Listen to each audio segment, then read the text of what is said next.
একটা কথা লাস্ট যেটা বলবো সেটা হচ্ছে, আমি তো অনেক দেশে যাই, তো অনেক দেশে গিয়ে যখন পরিচয় দিই আমি বাঙালি, কেউ বিশ্বাস করে না, বলে যে বাঙালি দেশ হচ্ছে খ্যাত একটা দেশ, পুর একটা দেশ, সেখানে এত স্মার্ট একটা মেয়ে হতে পারে না। সো আমি নিজেকে তুলে ধরি যে আমরা আসলে খ্যাত না, আমরা স্মার্ট, আমরা বাঙালিরা অনেক কিছু পারি। আমরা হয়তো বা আমাদের সাধ্য আছে কিন্তু সামর্থ্য নেই, বাট আমরা পারি।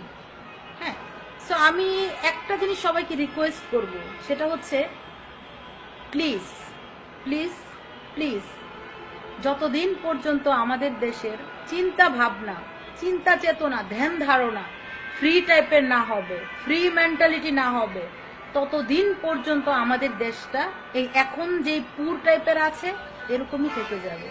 সারাটা জীবন এই পুরই থাকবে, কখনোই চেঞ্জ হবে না।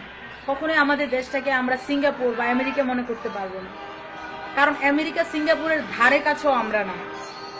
তো আমার মনে হয় আমরা আমাদের মাইন্ড মেন্টালিটি চেঞ্জ করা উচিত।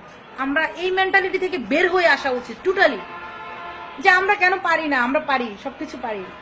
আমরা সিঙ্গাপুরও তো বেশি দিন হয়নি, এতদিন পুর ছিল, তেমন একটা ভালো ছিল না অবস্থা, ভালো হয়ে গেছে। ইন্ডিয়াও তো, ওরা কিন্তু সোশ্যাল মিডিয়াতে ওরা এগিয়ে আছে। ওরাও অত কোটিপতি কোনো দেশ না, বা ওরাও অত কিছু নাই, জাস্ট ওদের মেন্টালিটি ওরা চেঞ্জ করে রেখেছে। মানুষের মেন্টালিটি আমাদের প্রেসিডেন্টও চেঞ্জ করতে পারবে না যদি আমরা নিজেরা চেঞ্জ না করি। সবাই ভালো থাকো, ভালো রাখো সবাইকে, আর বেসিক্যালি সবাই সবাইকে ভালোবাসো।